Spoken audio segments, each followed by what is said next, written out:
baax na son bee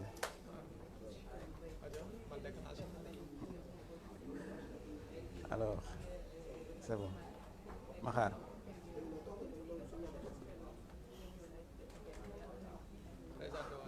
ma présente alors jërë ngeen jëf yéen mbokk internet buur yi ñu xam ne yoon wax ni rek ñu ngi comme tous les soirs ni ñu koy defee rek fii nga xamante ni mooy ministère de la santé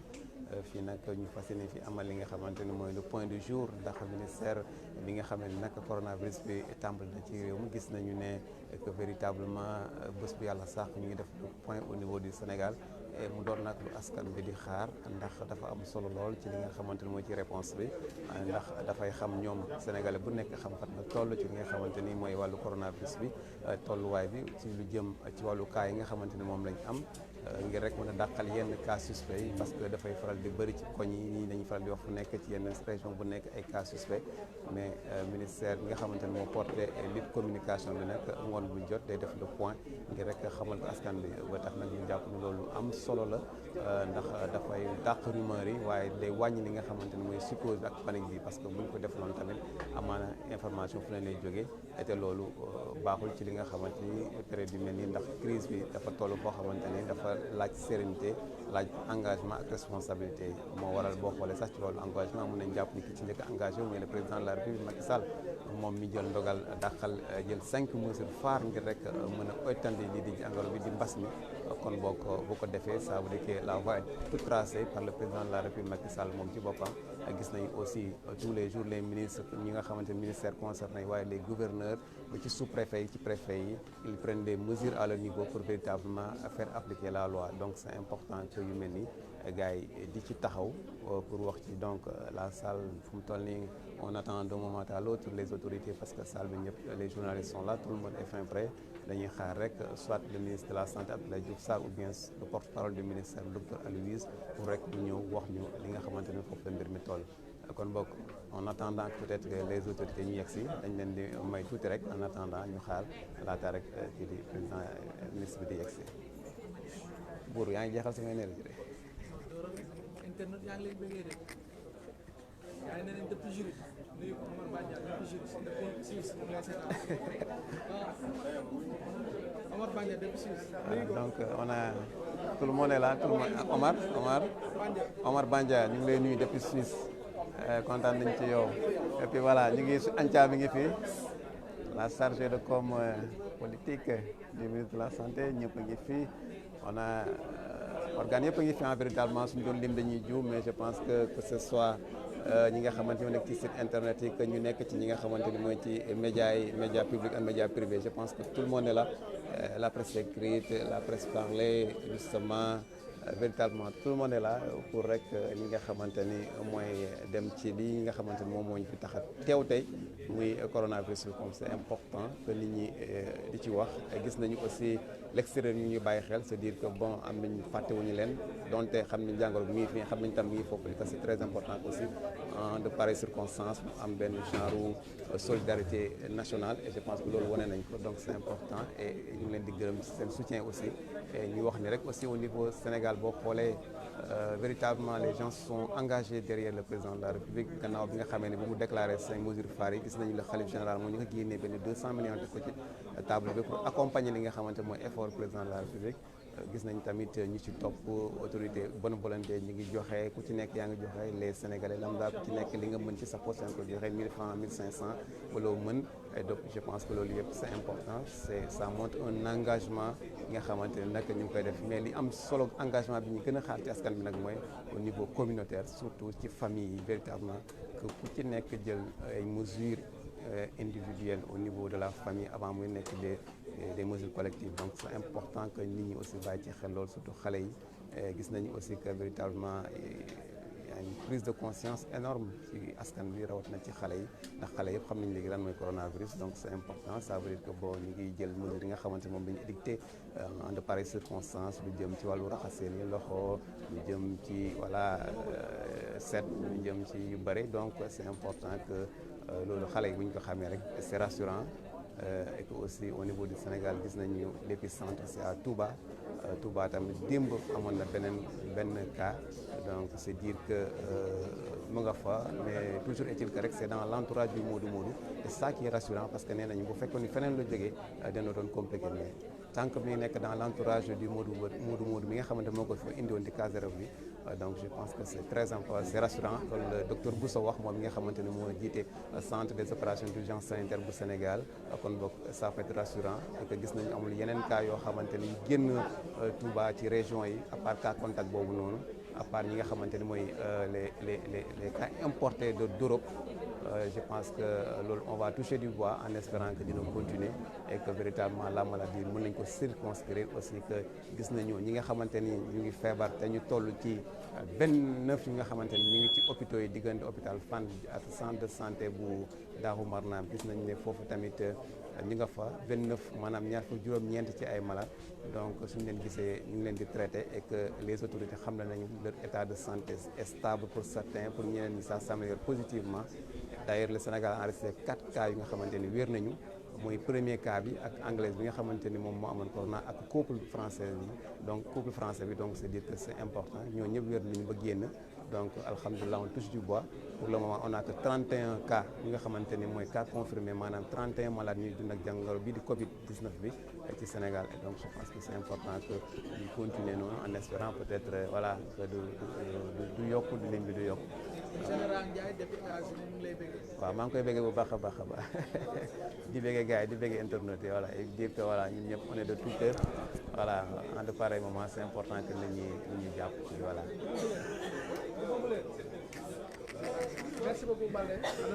En attendant. Merci beaucoup. C'était le correspondant de la Sen TV moom moo leen doon defal live bi noonu ngeen koy gis ñu leen di wax ne ñoo ngi fii ci ministère de la santé di xaar ki nga xamante ni mooy le ministre Abdoulaye Diouf Sarr mu ñëw tey pour def le point du jour pour wane ne Sénégal yëpp tey ñoo ngi toog déglu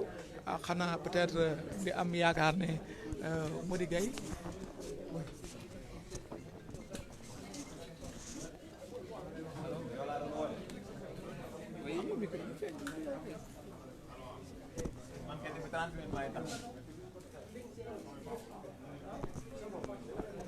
waaw xanaa ñu leen di wax ne comme ni ngeen ko gis nii fi mu toll nii ñun pare nañ di xaar le ministre de la santé Abdoulaye Diouf Sarr mi nga xamante ni tey ci xibaar yi ñuy jot mooy def point bi sur le coronavirus di xool parce que démb ki nga xamante ni mooy son secrétaire général moom moo ko defoon tey nag nee nañu le ministre de la santé ci boppam muy Abdoulaye Diouf Sarr mooy ñëwaat xanaa kay li nga xamante ni ñu ngi koy taaxeerlu Mame Diarra Da Silva merci beaucoup sama consoeur gëj naa la gis gëj naa la dégg merci beaucoup xanaa di xaar ba xam ndax tey dana wuteeg démb ndax démb comme ni ngeen ko jotee constaté yéen ñëpp nit ñi aussi di doon ko wax ci réseaux sociaux yi mooy li nga xamante ni communiqué bi nga xamante ni gàttoon na gàtt boo xamante ni pratiquement tout le monde disait que ni c'était pas tout à fait précis ndax dañuy signaler ne 3 cas importés rek amul y a pas de détail bon espérons que tey ministre de la santé dina tenir compte ci commentaires yooyu nga xamante ni nit ñi def nañ ko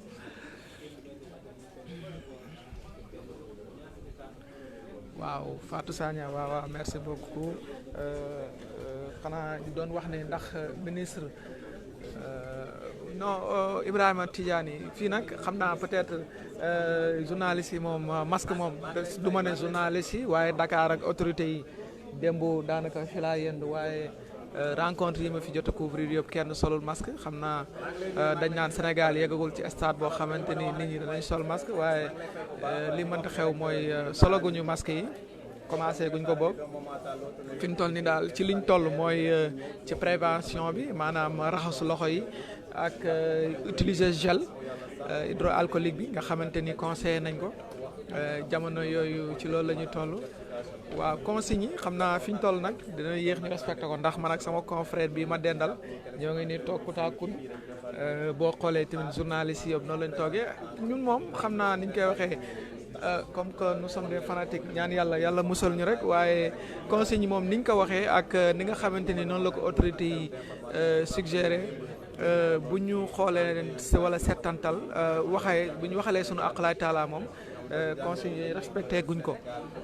ndax distance 1 mètre bay 1 mètre yooyu nga xam ne ñooy wax defaguñ ko déjà xanaa su ma leen defalee zoom ci caméraman yi gis ngeen leen niñ taxawee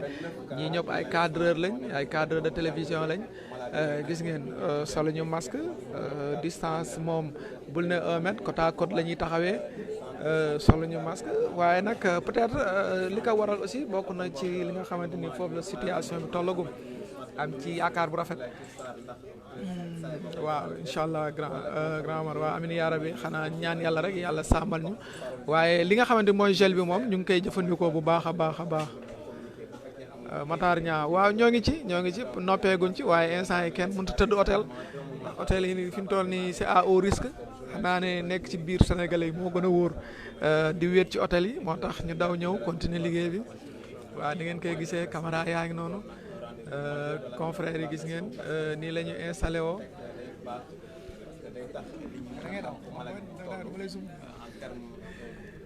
yaa ngi gis nii lañ toogee nag ko nii la journaliste yi toogee ngeen di ngeen ko gisee noonu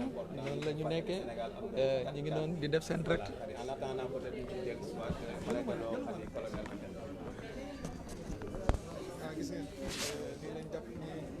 nii la confrère yi toogee di def ku ci nekk sa live ñii di def en direct ñoo ngi noonu gis ngeen ni ngeen ko gisee noonu la xewee loolu mooy li amagum en attendant di xaar ki nga xamante ni mooy le ministre de la santé et de l'action sociale ñëw waaye en attendant confrères yi ñoom ñoo ngi noonu di def seen direct gis ngeen waa Sen TV ñoom ngeen gis noonu ci ginnaaw ngeen gis waa Leral bu baax ni mu ko waxee noonu la c'est vrai maa ngi lay dégg bu baax maa ngi koy dégg maa ngi dégg alors mun nañu wax ni loolu moom moo li nga wax dëgg la c'est le premier cas ndax ñu bëri booba tey nag ñu doon am nit dese ñuy dégg si àdduna bi yëpp amuloon noir tey la ñuy soog enregistré benn bu nekk donc le deuxième vice-président bu Assemblée nationale bu Burkina et je pense que loolu tax na ba peut-être xel yi gën a tiit ci Sénégalais rawatina ci africain yi parce que jàppoon nañu ne du dal africain je pense que loolu boo Cheikh Omar nee na poser s'il vous plaît la question des talibés au ministre parce que ils font partie de la population ils sont plus exposés Cheikh Tounkara je pense que sa question boobu malheureusement doo gaaw am réponse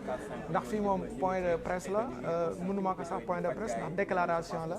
de ministre day ñëw il fait sa déclaration en français en wolof après mu dem amul séance question réponse ba en fait ba démb daal amuloon loolu fi mu toll nii dañuy ñëw rek poser sama question poser suñ micro toog déglu ministre mu def déclaration en français bu paree ci français bi def ko ci wolof après ñu dem mais doo am question da am dara Omar Lo mu ne j'espère que à l'entrée il y a des caméras thermiques gisuma ko nag jombul ne peut-être am na fi mais man gisaguma fi caméra technique en tout cas daal gel moom am na fi bëri na fi macha allah kuy ñëw aussi bu la neexee voilà gel yi moom da ngay diw ba kontaan Pape Dimen nee na c'est dangereux le rassemblement au ministère waa Pape waa nii la rassemblement ni ko fi amee bon peut-être aussi xam naa ne système communication bi moo tollagul foofu waaye ba fi nga xamante ni ñoom waroon nañoo mën a am peut-être seen yëfa bopp wala RTS di ko organiser ñoom ñu jël image yi distribuer ko jox gars yi liens yi ñu xool benn nan lañ koy organiser ba journaliste yi duñ fi dajaloo mais pour le moment moom journaliste yi koy buruxloo comme on dit. Ok bon mon souci c'est plus les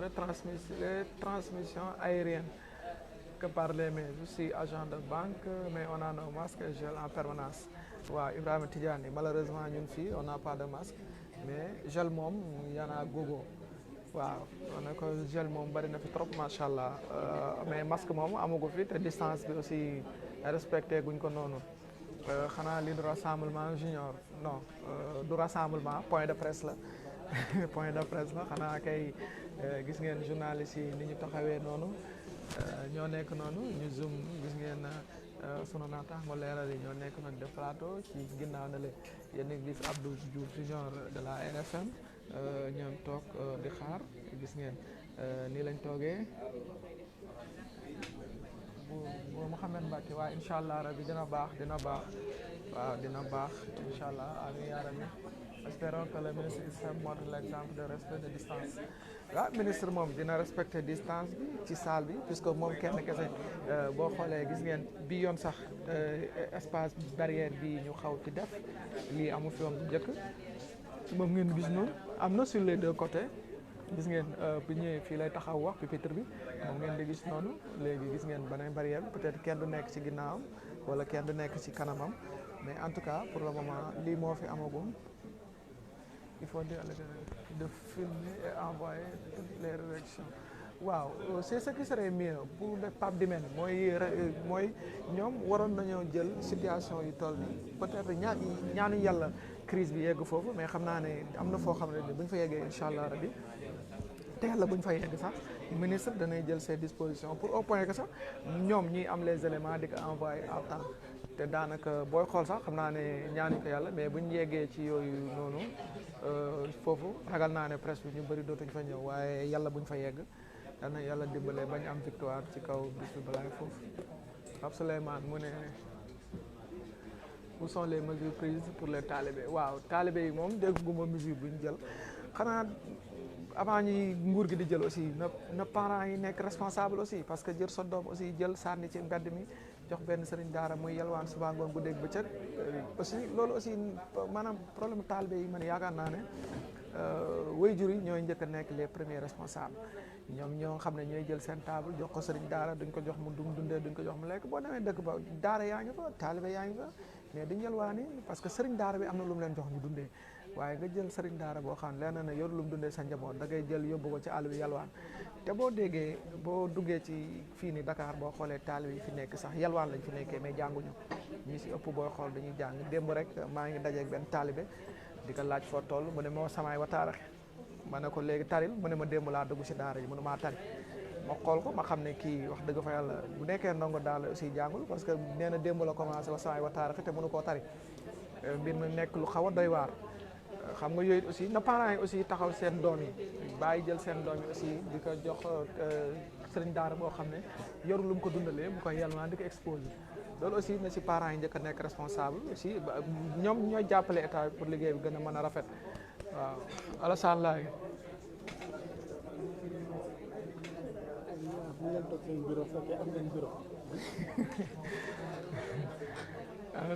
vous êtes en danger je le sais pas mais s'il y a un seul cas vous êtes tous exposés Junior oui malheureusement waaye yàlla suturaal rek yàlla suturaal merci pour ce nice job waaw merci à vous aussi Cheikh Alassane merci Cheikh Abdou Afia Salam Bour si ministre bi dina mën a wax ci imam yi décision bi ñu jël pour suspendre les prières et ku d'accordul si décision bi waaw xam naa peut-être je pense que loolu ministère de la santé de l'intérieur xam naa mooy war a mën a tontu ci question boobu puisque moom mooy chargé pour organiser rassemblement et tout ça wala pour disperser ko xam naa ne loolu ministère peut-être ministère de la santé li muy mën mooy apprécier décision bi ou non Bour pour l'interaction avec les internautes good job Ibrahima waaw mais merci beaucoup Ibrahima man je suis là pour vous Thiané merci Bour le roi merci Bour tu nous permets d'avoir les informations à temps réel waa Thiané Mbaye man moom yéen laa fi nekkal où sont les épidémiologues et les spécialistes pourquoi le ministre waaw xam nga puisque fii ministère bi moo chargé wu lépp moom mooy ñëw di joxe information yi ak fu mu toll di ko évoluer mais épidémiologue yi en général journalistes ñoo leen di interpeller ñu doog a réagir mais sans loolu ñu si bëri duñu réagir Assane Diop les 130 milliards du stade olympique pour servir à conseil waaw digne de son nom Assane man lii dama ko kaas parce que gis naa ne wax dëgg yàlla réew mi toll na foo xamante ne parce que lii moo lay wane ne ñun suñu nguur gi dafa mel ni duñuy réfléchir ci yu bari parce que boo xoolee amuñu hôpitaux yu baax amuñu dispensaires yu baax amuñu poste santé yu baax football bi Sadio Mané mi ngi évoluer te ci balu sagar la commencé ah amul benn stade boo xamante ni ci lañ ko formé amul benn école football xanaa Mbour la jaar affaire yooyu stade de Mbour et tout tey mi ngi dund ay milliards ba tey jii mi ngi dimbalee askan bi ci lu tolloog 30 milliards ci xeex bi man je vois que avant ñuy jël ay 150 milliards di ko def ay stade olympique yoo xamante ni kenn xamul li muy tekki mais nañu investir ci njàng mi parce que réew njàng moo ko yore réew xam-xam moo ko yore réew duñ ko tànd parce que peut-être ñoom li tax sax intéressé wu leen parce que peut-être ñoom am nañ seen moyen tey Macky Sall ak gouvernement am ku ci feebar dañ lay évacuer yóbbu la Maroc yóbbu la kii mais ñun doom baadoole ñi nga xam ne amuñu ko ñu évacuer wala boo feebaree léeg-léeg par 100 francs bi nga jëndee tablette paracétamol doo ko am ah mais ñun askan boobu na ñuy nguur gi di gestu dañoo soxla feebar faju te duñ génn suñu réew parce que aussi ni ñoom li ñu xamul feebar boo feebar bu la yàlla teg sa réew boo yaakaaree ne génn faju moo la koy fu wéral tamit lu ci ëpp bu la yàlla yewee ci ñu yool si avion xamal ne tu as 80% de ne pas revenir waaw borom xam-xam yi dañuy wax ne nit ku nekk fa mu juddoo su feebaree la koy faj ma nga ca réew moomu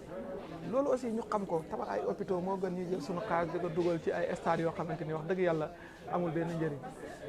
Thiane Mbaye tu as nee na j'ai une question pour le ministre waaw xanaa mais ñun nag amaguñu droit poser question mu ne non d'une part Cheikh non d'une part mais l'État est plus responsable doit avoir le courage de prendre des décisions waaw mais si tu n'as pas un État courageux nag Cheikh Ibrahima Tounkara mooy def xam nga ne yow suñu État yi yaa ma leen gën a xam kenn du la ko wax en tout cas mu ne en tout cas na wax excusez-moi en tout cas na wax ji ñëw da jëf na wax ji néew jëf bi bari mbir mi ñun nekk Italie xam nañ ne du caaxaan waaw Serigne Bakki Lo wax ngeen dëgg yéen ñu nekk Italie xëy di am ay 400 morts mbir mi du Italie du caaxaan mbir mi ku koy caaxaan ku nekk rek da nga xamul wala defe naa da nga ci kii yu bëri qu'en est-il pour le transport public bof heureusement man moom génn mbir mi du may génn lu bëri waaye seetlu naa ñaari fan yi daal dëkk bi circulation bi dafa mel ni xaw na wàññeeku embouteillage yi yooyu dafa mel ni lu wàññeeku na xaw ma nag parce que xam naa ne nag bokk na ci li ko war a mooy élèves yi nga xam ne jàngee tuñ parce que booy xool li si ëpp ñoo doon ëpp ci oto yi ci transport bi moom wax dëgg fa yàlla kii bëreetul Mouhamed Sy merci beaucoup longue vie à vous que le bon Dieu vous assiste amin ya rabbi Mouhamed Sy ñu bokk ko Omar Bandia vraiment merci bi Thiane mu ne quel est le rôle du service d'hygiène dans le combat contre le Covid-19 est-ce qu'ils sont outillés pour faire le travail waaw man nag cas boobu maa ngi koy gis internautes yi di ko posé mooy service d'hygiène mais en toute franchise man gisaguma leen seen yëngatu te gisaguma leen ci terrain bi Mouhamed Mbacke nee na buur yow rek laay seetaan waaw merci beaucoup man yéen rek laay liggéeyal yéen rek laa fi nekkal pour servir leen nañu tas au conseil économique social et environnemental Mansour Sow waaw loolu tamit c'est une excellente idée parce que institution yooyu booy xool ba xool daanaka bëriwul njëriñ man boo gisuma njëriñ bi ñu ko fi tegee ba léegi man gisuma benn njëriñ wala benn liggéey boo xamante ni xanaa débat bi ñu fi indi woon mandat illimité bi genre yooyu daal mais à part ça ay au conseil économique social environnemental franchement sont des institutions budgétivores bof sinon bu dul casé des kii politique daal man daanaka gisuma njëriñam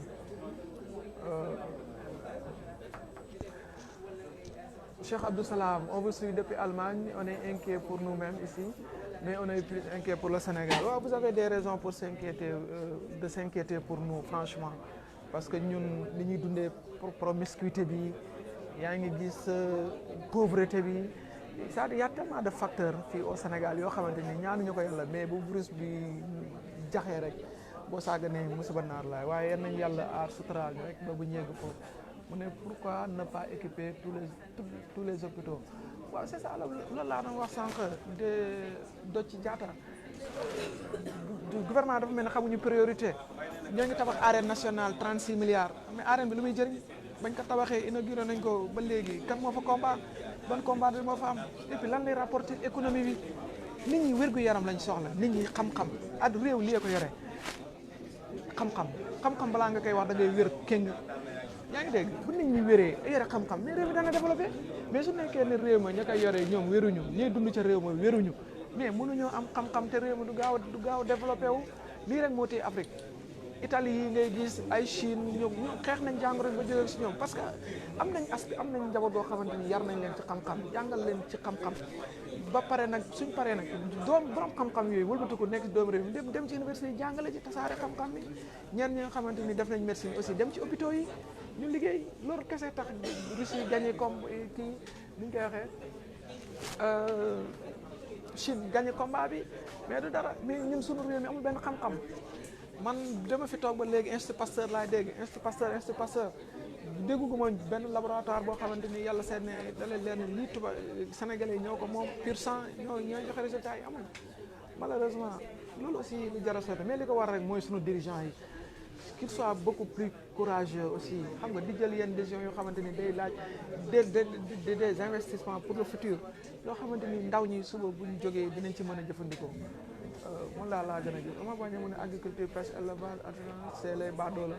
waaw Sénégal moom fii moom ndóol fii mooy nekk fi commerçant nekk fi agriculteur nekk fi cultivateur franchement ay badulaa xadim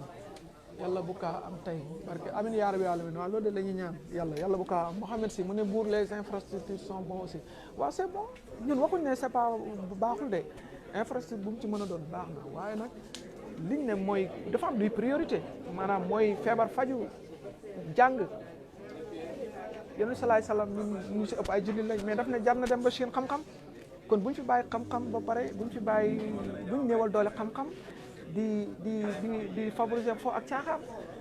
buur macha allah yaa ngi taxaw askan wi yal na la yàlla jàppale Moussa Deme merci beaucoup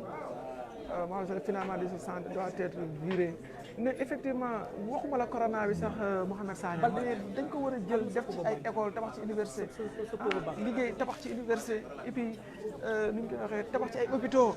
en fait loolay priorité mais ay stade ay arène nationale man président bi booy xool à la limite da nga naan kii moom est-ce que raté wu loon vocation ndax duñ ko yóbbu mu dem mbër wala affaire yooyu parce que moom ay stade ay arène nationale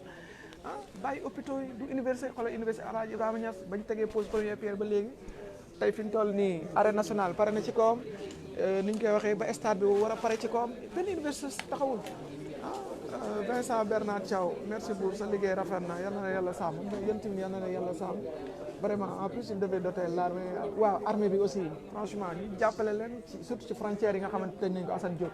dana ci am solo su ko defee buur yow su ma lay gis sama xel day dal ci info yu taxaw waaw incha allah Alpha Ly ñun moom on est là pour vous servir nag pas de manière kii mais pour vous donner la bonne info buur moom incha allah rabi loolu la def kii non Alpha moom Amadou Alpha moom non loolu la kii lañ war a tëj amul benn njëriñ au conseil yeeg yooyu wax dëgg fa yàlla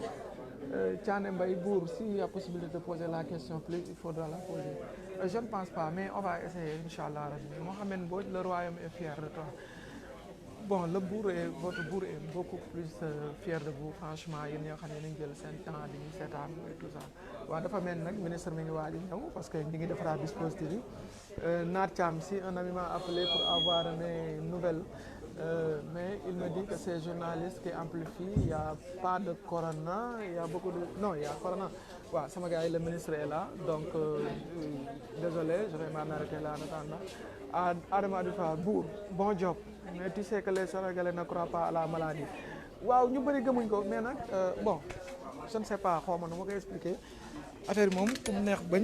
bañ a gëm waaye je pense que ni bu amul woon nguur gi dañ ci sonne nii kon ministre bi yegsi na ñu bàyyi ñu déglu. La situation du jour. Ce mercredi 18 mars 2020, l'Institut Pasteur de Dakar a communiqué au ministère de la Santé et de l'Action sociale les résultats des examens virologiques ci-dessous. Sur 27 tests réalisés, 5 sont revenus positifs. Il s'agit de 3 cas importés, de 2 cas contacts déclarés positifs, respectivement un contact d'un des cas d'hier et un contact de notre cas, 5e cas, qui a en réalité réalisé énormément d'autres contacts. À ce jour, 26 cas ont été déclarés positifs, dont 2 guéris et 24 encore sous traitement. Et 34, pardon, encore sous traitement. La prise en charge des patients hospitalisés à Dakar et à Touba se déroule bien. Leur état de santé évolue favorablement. Le ministère de l'Action sociale rappelle l'importance du respect des mesures d'interdiction de manifestations ou rassemblements, notamment à l'occasion de baptêmes, de funérailles, de mariages, de cérémonies religieuses, etc. Conformément à l'arrêté numéro 00-77-82 du 13 mars 2020 pris par le ministère de l'Intérieur. Le ministère de la Santé et de l'Action sociale informe que le hangar des pèlerins de l'aéroport Léopold Sédar Senghor servira systématiquement de mise en quarantaine de toute personne ayant séjourné dans les 25 jours précédant son arrivée au Sénégal dans un pays touché par le Covid-19.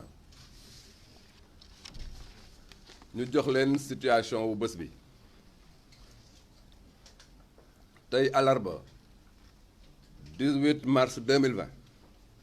Institut Pasteur bu Dakar jox na ministère de la santé et de l'action sociale résultats yi xamante ne moom la def si ñaar fukki test ak juróom ñaar yi mu def juróom ñoo si nekk positif ñett yi moom la ñuy wax cas importé cas bu ñëw si dëkk bi ñaar yi cas contact la mooy cas yoo xamante ne ku ñëw fii moo leen wàll tey fanweeri cas ak juróom benn moom la ñu mën a wàññi si réew mi si fanweeru cas ak juróom benn yooyu am na ñaar yu si wér bon ndëkk mën nañu wax ne fanweer ak ñeent ñoom ñoo nekk sous traitement actuellement may wax ne patients yi nekk Dakar ñu leen di faj ak Touba paj mi ngi jaar yoon bu baax ministère de la santé et de l'action sociale mi ngi fàttali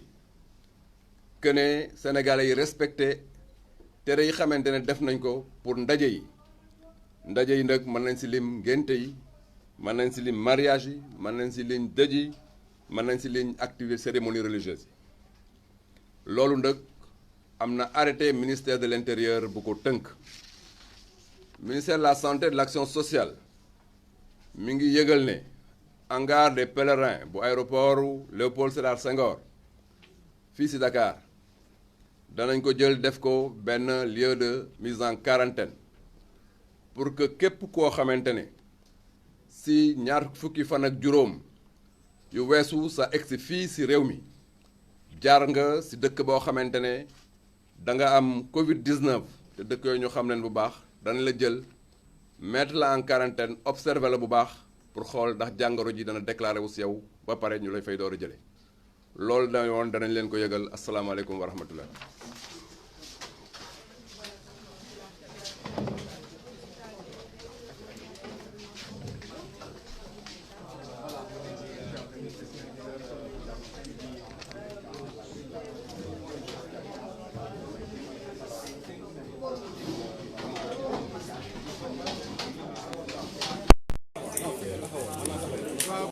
mbokk internet yi ngeen ko déggee noonu la amee mooy 5 nouveaux cas am na 3 yi ñooy cas importé maanaam ñi nga xamante ni bitim réew la jógee ñëw 2 mooy yoo xamante ni ñi nga xamante ni ñooy dend nañoo ñi jor jàngoro ji ñoo leen wàll xanaa ngeen déglu sunu mbokk Sen TV bi rek moom mu tënkal leen. ministre àndal jàpp nañ daal les choses se précisent et que véritablement yëf yi ngi commencé aussi di yokk bu baax a baax ba tax nag moom sàkku na ci askan bi ñu gën a bàyyi xel ndax gis ngeen ne ni ki démb cas yi nga xamante ne amoon na tey wax na ko léegi yaay 26 yi nga xamante ne moom lañu def 5 yi moo daal di ñëw positif donc ñetti cas yi nag yu ñuy importé la benn bi ñaar mooy ñaari cas yi mooy cas contact yi kon bokk loolu mu nekk loo xamante ne rek ministre bi xamle na ko ni ki tey ci li nga xamante ni mooy Covid 19 bi gannaaw bi nga xam ne nag lii di réew mi ngi jànkoonte ak moom ay fan a ngi nii ay bés a ngi nii daanaka ñuy amal li nga xamante ni mooy point bi c'est dire que nag lu jëm ci wàllu santé ñi nga xamante ni ñoo nekk diggante Fann ak hôpital fi nga xamante ne mooy ca Touba jàpp ne daal seen wér-gu-yaram bi ngi gën di am tan ndax saa si tembe sax am na ñaar ñi nga xamante ni wér nañu kon boog ci 36 maanaam fanweer ak juróom-benn ñi nga xamante ni ñoo dund ak jombu jàngoro gi ñaar daanaka wér nañu te beneen mesure bi nga xamante ne ministre bi jël na ko nag c'est boobu te ñu war ko mën a bàyyi xel mooy ñëpp ñi nga xamante ni ñu ngi bàyyoo bitim réew ci zone yi nga xamante ni ñu ngi amoon lii di coronavirus bi jàpp nañu daal ci 25 jours yi ñu génn daanaka daal dañu leen yóbbu ñoom ñëpp la nga xamante ne mooy ca aéroport ca hangar ba ngir mën leen fa confiner c'est dire que donc les choses ñu ngi gën a sérieux même su fekkee ne aussi ñu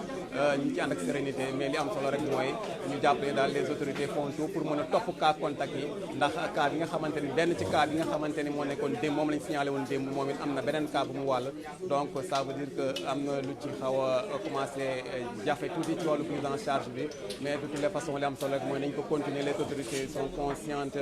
de cela de la situation et que ñu ngi def seen kéem kattan rek pour mën ko rek indiquer kon donc ñu jàpp ne ñaari mesure phare mooy li yokku tey Sénégal mi toll ci 36 cas ak ñi nga xamante ni ñu ngi jógee bitim réew ci zone yi nga xamante ni ñoo amoon lii di Covid 19 bi daanaka ñoom ñëpp nañ leen confiné fële nga xamante ne mooy ci aéroport ba ndax hangar pèlerin yi lañ daal di rek réquisitionné pour def ko benn zone d'isolement kon xam kon ne loolu lañ mënoon jàpp en terme de li gën a fës ci li nga xamante ni mooy ci point de presse bi en attendant ñu ci dellu si waat ñu ñeneen jotaayu xibaar.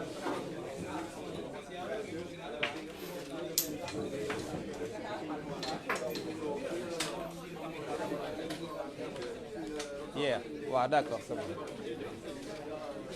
l'essentiel waaw d'accord c'est bon ça marche.